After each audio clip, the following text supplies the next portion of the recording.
Hello everyone. Okay, आज gold में क्या हो सकता है? लेट्स चेक कि आज का चार्ट अगर देखें तो कम्प्लीटली साइडवेज, जैसे कि मॉर्निंग में ऑफिस पे सभी को बताया था कि आज 40 से 58 वो दोनों के बिटवीन मार्केट रह सकता है। 3340 से लेके 3358 ये एक कम्प्लीटली आज की एक रेंज बनी है। अब आज सीपीआई डेटा है आज के लिए 6 बजे, मतलब कंज्यूमर डेटा, और मोंगवारी तो बढ़ आने वाली है, ये तो कंफर्म है। तो अगर मोंगवारी आएगी तो मतलब डॉलर जो इंडेक्स है वो अप हो जाएगा, ये पॉसिबिलिटी रहेगी। अब मतलब वैसे भी ये हायर साइड पे सस्टेन है। अगर मैं 4 आवर्स में देखूं तो यहाँ पर कम्प्लीटली बेस बना के सस्टेन है। हो सकता है अगर फोरकास्ट जो भी प्रिडिक्ट करते हैं तो उनके हिसाब से अगर ये पॉजिटिव या इक्वल रहा तो ठीक है, थोड़ा नीचे उतर सकता है, या फिर मोंगवारी का डेटा बढ़ के आया है तो ये इंक्रीज कर सकता है। तो शुरुआती तौर पे गोल्ड में आपको गिरावट देखने को मिल सकती है। कब? कि जब डेटा मोंगवारी का इंक्रीज होके आता है तब। ओके, अब हम देखें कि यहाँ पर करीबन 4 आवर्स में देखें तो कम्प्लीटली पोर्शन जो है वो क्या है, साइडवेज और डाउन ट्रेंड आप प्रेडिक्ट कर सकते हो। उनके सामने वीकली बेसिस पर देखें तो वीकली बेसिस में क्या हो रहा है आप देखो गौर से अच्छे से, कि एक रेंज थी, ये वाली रेंज करीबन 58 से लेके 34 से 58 के बिटवीन मार्केट ने 4 वीक मतलब 1 मंथ निकाला हुआ है। ऑल्सो क्लोजिंग एक मंथ में यहाँ पर मतलब 5 वीक में, 5th वीक में यहाँ पर सस्टेन है इन रेंज के अंदर। नीचे जाता है, अब जाता है। Just minute guys. ओके, यानी कि कंप्लीटली बीरिश वीक यहाँ पर है। प्रीवियस जो वीक है उसका लो भी ब्रेक करके यहाँ पर सस्टेन है, होल्ड है, मतलब नेगेटिविटी है कि पिछले वीक से हम अभी यहाँ पर डाउन ट्रेंड में जा रहे हैं। अगर सीपीआई डेटा यहाँ पर रहा नीचे आ गया है तो लास्ट वाला लेवल कौन सा रहेगा? तो लास्ट वाला लेवल अगर देखें तो नीचे की डिमांड यहाँ पर अच्छी खासी है, करीबन 3290 से। वैसे यहाँ पर से 14 से शुरू हो गए, करीबन करीबन ये डिमांड वाला पार्ट है, वहाँ वहाँ पर खरीदी सबसे ज़्यादा होगी, करीबन 3274 से लेके 3315 के बिटवीन यू टर्न लेने की संभावना है। मतलब अगर यू टर्न लेता है, सबसे पहले गिरावट होती है तो वो कहाँ कहाँ तक हो सकती है?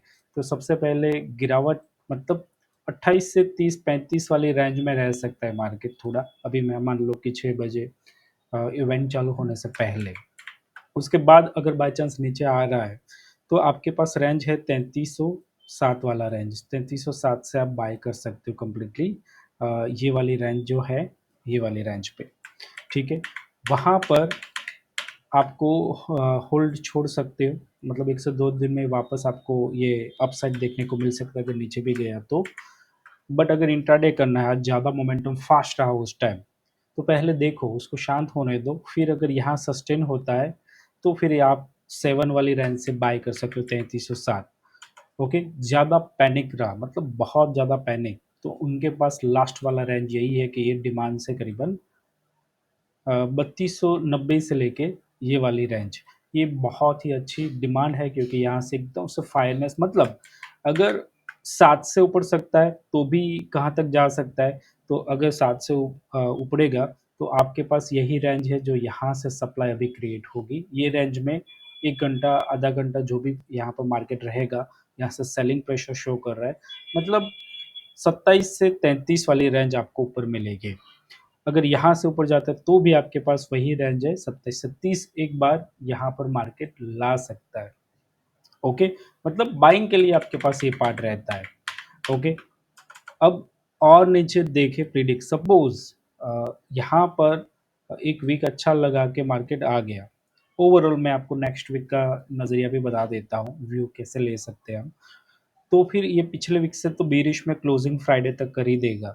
तो यहाँ पर नीचे की ओर ये वाली रेंज पे समय बिता सकते हैं, कौन सी? 3267 जो प्रीवियस मार्केट यहाँ से गोइंग हुआ था, ऊपर गया था, और करीबन ये वाला रेंज 3310 वाला रेंज, इस रेंज में थोड़ा समय बिता सकता है। कब?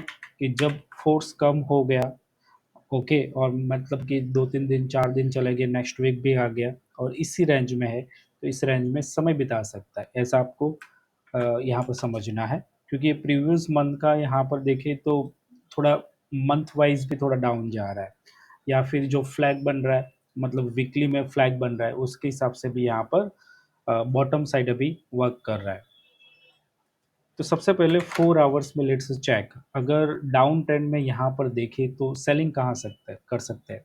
अभी तो नहीं, फिलहाल 48 है, ब्रेक किया है, तो मतलब 34 तक जगह है, इससे ज़्यादा कुछ मुझे नहीं लगता है कि ज़्यादा है। तो रुक जाओ, इवेंट होता है उसके बाद देखो क्या हो रहा है, क्या नहीं हो रहा है। और सबसे ज़्यादा अगर हम देखें तो एसएल आपका 60 वाला, 2 एसएल है। अगर आपको सेल पोजीशन करनी है, सपोज कि मार्केट नेगेटिव आया, सेल पोजीशन है, तो आपको 60 तक यहाँ पर शॉर्ट करना चाहिए यहाँ से, मतलब ये एसएल है आपका। दूसरा एसएल के 15 मिनट टाइम फ्रेम में अगर मैं देखूँ, तो एसएल आपका भी यहाँ पर 55, 56 और ये वाली रेंज को भी क्रॉसिंग नहीं कर रहा है। बट अगर प्राइस अगल-बगल 40, 48 करीबन आती, तो मुझे लगता है 60 का एसएल आपको रख के, ओवरऑल ये पूरी रेंज का एसएल रखने के बाद आपको शॉर्ट आपको लेना चाहिए करीबन 3310-15, जो भी बाइंग रेंज वहाँ से शुरू होती है, वहाँ पर। ओके, तो ये रेंज सेलिंग की है और बाइंग की भी नीचे बताया। अब सपोज कि जो डेटा है इक्वल आ गया, सपोज पॉइंट में डिफरेंट आया, ज़्यादा कुछ नहीं आया, तो आपको क्या करना चाहिए कि ऊपर की ओर अगर मार्केट जा रहा है, मतलब हमारा व्यू पॉइंट अगर गलत गया और ऐसा सोचते हैं कि अपोजिट साइड गया, तो ऊपर क्या कर सकते हैं, तो ऊपर आप राह देखो 68, 67 या इस जोन से मार्केट वापस नीचे आ सकता है, मतलब रेंज फिर आपके पास यही होगी 50 या 60 वाली रेंज की, यहाँ से इतना रेंज होगा। मतलब तो फिर कम रहेगा आपके पास रेंज। नीचे जाता है तो आपके पास थोड़ा सेलिंग की अपॉर्च्युनिटी है, यहाँ से थोड़ा ऊपर आ जाता है और फिर बाइंग की भी अपॉर्च्युनिटी है, दोनों चीज़ रहती है आपके पास, है ना? तो ये मज़ेदार व्यू पॉइंट बन रहा है, बहुत ही अच्छा सीपीडी डेटा, मतलब काफ़ी मोमेंटम आ सकता है। तो तैयार रहिए उनके लिए, मज़ा आएगा आज के लिए काम करने के लिए। टोटली ये जो है आपको बैक टेस्ट करना है, ये डायरेक्ट ट्रेड सजेशन नहीं है। Okay, bye bye, see you.